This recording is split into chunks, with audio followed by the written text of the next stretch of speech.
Welcome everyone, I'm Archit Seshadri. Thanks so much for watching WION. Let's get your top stories making headlines right now.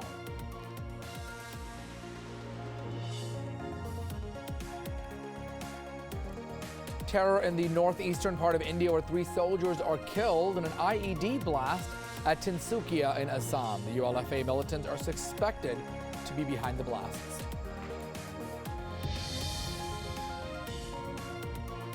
Senior citizens line up for cash on day 11 of the demonetization drive in India. Banks to remain closed on Sunday.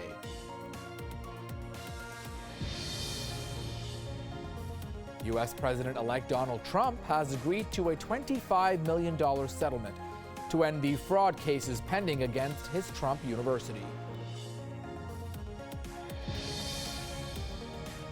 After 40 deaths and heavy fighting, a Saudi-led military coalition announces a ceasefire against Houthi rebels in Yemen.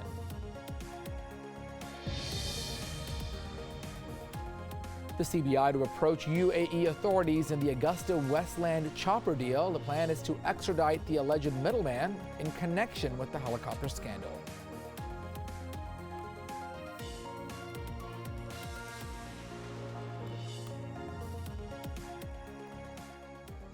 Welcome everyone. Those stories in just a moment, but we first start in India where 3 Indian Army Jawans were killed and at least 4 others were hurt after an IED blast in Assam's Tinsukia district. It all happened around 5:30 this morning when that IED exploded on an army convoy. Now, after which the suspected militants of the United Liberation Front of Assam, they fired at army personnel. So far, those who are injured were taken to nearby hospitals for treatment. Home Minister Rajnath Singh has spoken to the Chief Minister of Assam about the attack. Listen in.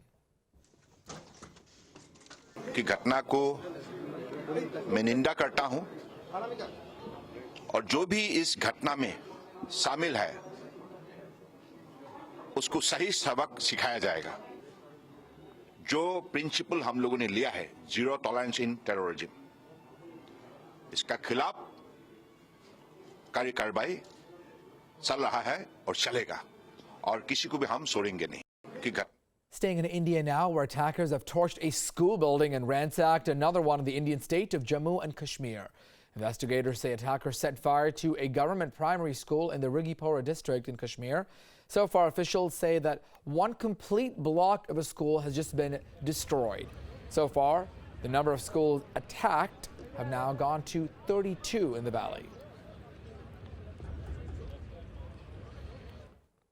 कि बच्चों की शिक्षा से बढ़कर और कोई पुण्य नहीं हो सकता और कोई कर्तव्य नहीं हो सकता, तो स्कूल जलाना जो है तो कहीं दुनिया में स्वीकार नहीं होता है।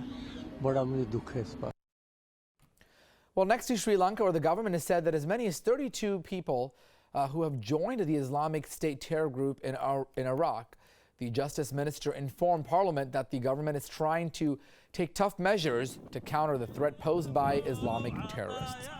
Now, this is the latest in a series of reports of a rising ISIS footprint in the subcontinent.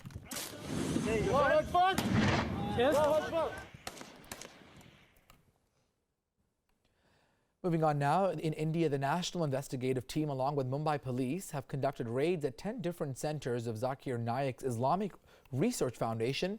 It all happened this morning in the city of Mumbai. The raids were conducted just a day after the NIA filed an FIR against Naik for allegedly involving unlawful activities and also inciting hatred among religious communities. All of this through speeches. Well, it's a story everybody's been talking about, the issue of the cash crisis in India. Well, banks across the nation have opened up, but this time only for senior citizens. The banks also will not exchange more than 2,000 rupees. The banks will, though, extend its hours to make sure there is a smooth transaction happening of money. कोई ना कोई सुविधा तो देना ही चाहिए, कारण line तो इतनी बड़ी बड़ी लग रही है कि वहाँ कितना टाइम, अभी हमारे घुटने दुखते, कैसा खड़ा रहेंगे 2-2, 3-3 घंटा। वही सब सीनियर सिटीजन के लिए तो सुविधा देना तो जरूरी है गवर्नमेंट को। अच्छा है, सीनियर सिटीजन तो वो चल फिर नहीं सकते, तो जल्दी नंबर लग जाएगा तो फायदा ही होगा ना सीनियर सिटीजन का। बहुत अच्छी बात है। अभी रोजाना हम सीनियर सिटीजन को एक आधे बैंक में जो है सहूलत है, बाकी के बैंकों में कुछ भी नहीं है। लेडीज, जेंट्स, सीनियर सिटीजन सबको एक ही लाइन में खड़ा करना है, कोई सहूलत नहीं है। अगर आपको देना है तो डेली सीनियर सिटीजन को दीजिए, पहला प्रेफरेंस उनको दीजिए, एक लाइन बनाइए, और दूसरा जो है दूसरे पर्सन को भी दीजिए, बिकॉज 2000 रुपीज जो है इनफ नहीं है। ओवरनाइट रूल्स चेंज करना किसी भी गवर्नमेंट का सही काम नहीं है। The Reserve Bank of India and Finance Ministry have asked the banks to use indelible ink to make sure they can identify the customers exchanging in operative currency. WION's correspondent Jessica Taneja explains from New Delhi.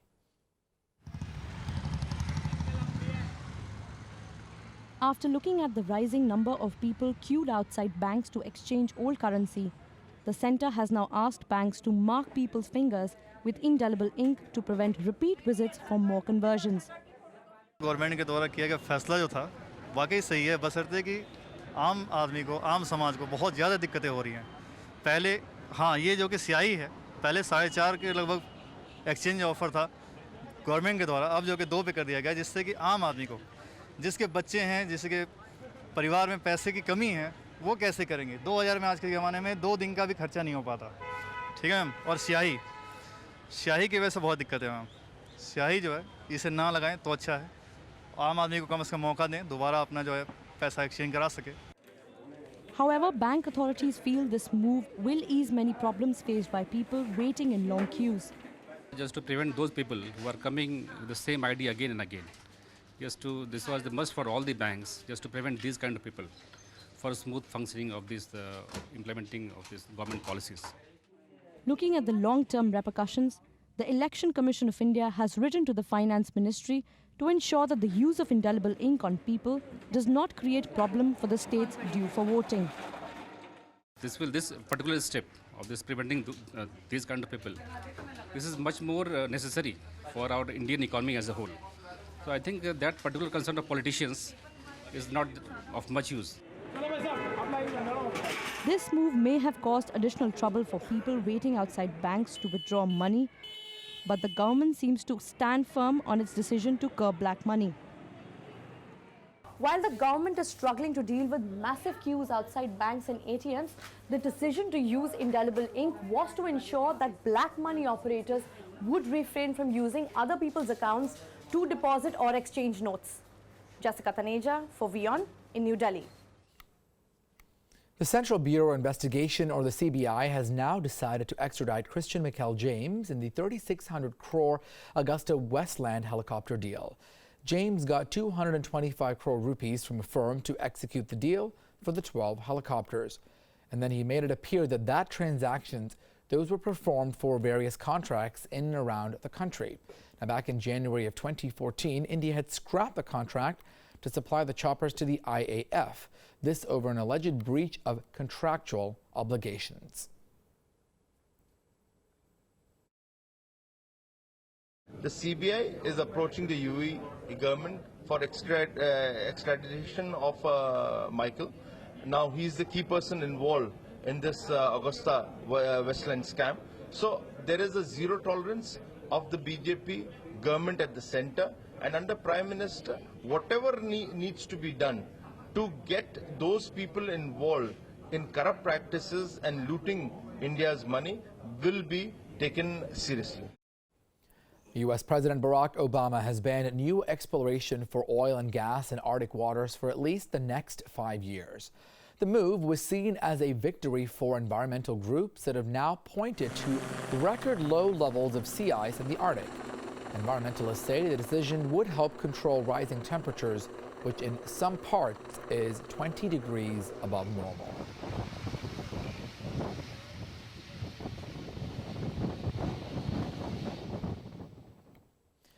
Meanwhile, within the subcontinent, concerns over environment have forced Bhutan to say no to the South Asia Transport Pact that India was pushing forward.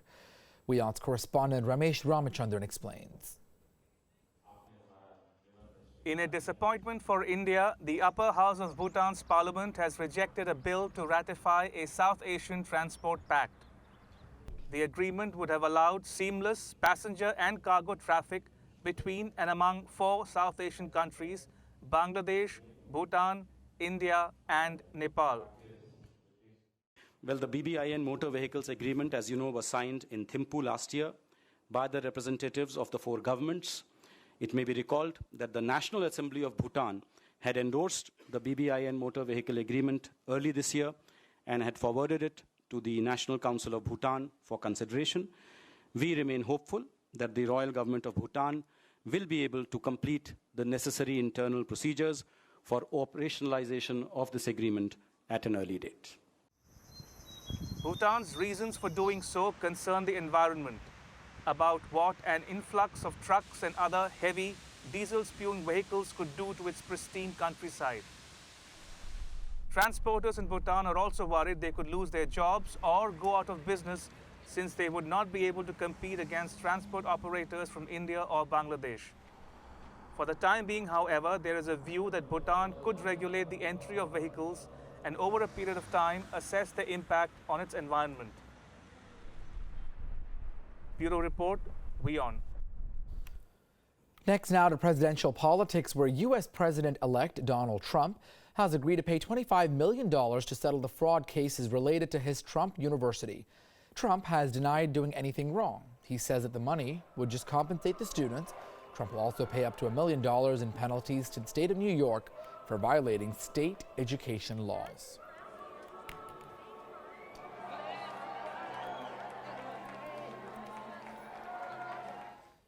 The Asia-Pacific Economic Cooperation Summit, or APEC, will now get underway in Peru's capital of Lima. The summit will bring together leaders from around the globe's 21 major economies, and they'll discuss trade as well as development of the region. Well, the focus of the forum will focus on many subjects, including free trade, the competitiveness of services, progress in trade, as well as investment.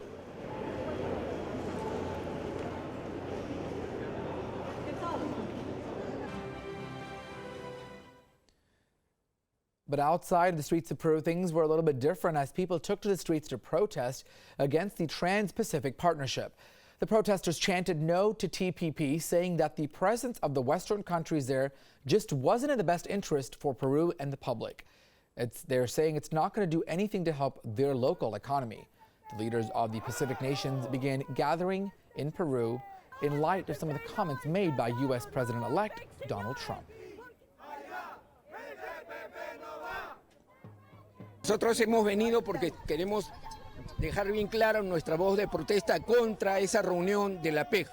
Es una reunión de líderes mundiales que para nada van a tener acuerdos que favorezcan a los pueblos del mundo, a los pueblos de los cuales ellos son procedentes, ni a los pueblos de América Latina. Los acuerdos que van a tener ellos simplemente es para repartirse el mercado a como les conviene a sus estrategias. No a favor de los pueblos de América Latina, no a favor del pueblo peruano. Well, another protest going on, this time on the other side of the globe in Malaysia, where thousands of anti-government protesters took to the streets of Kuala Lumpur. The protesters demanded the resignation of the country's prime minister over his alleged involvement in a multi-billion-dollar scandal. They were all dressed in yellow. Protesters then marched down to the heart of Kuala Lumpur with tight security. Police have called the rally, though, illegal as it had blocked large parts of the streets.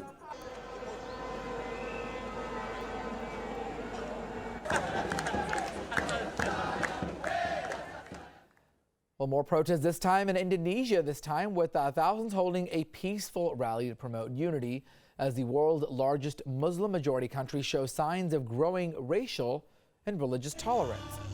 Dressed in the colors of the Indonesian flag, many people took part in the protest to promote harmony and peace.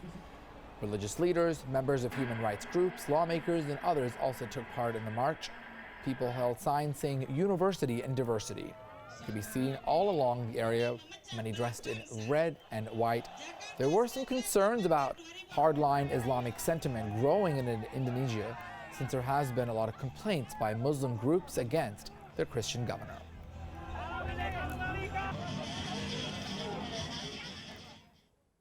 Australia's Prime Minister Malcolm Turnbull says United States officials have now reached there to assess the asylum seekers held in Papua New Guinea. officials will review if they can resettle in the United States. Just last week, Australia says it has reached a deal with the U.S. to take in about 1,200 refugees. This at the Australian-funded offshore center. But the election of Donald Trump, though, is now raising some eyebrows, adding a little bit of confusion with his, quote, ban on Muslims. Many asylum seekers are from Muslim countries, including Iraq, Syria, Afghanistan, and Pakistan.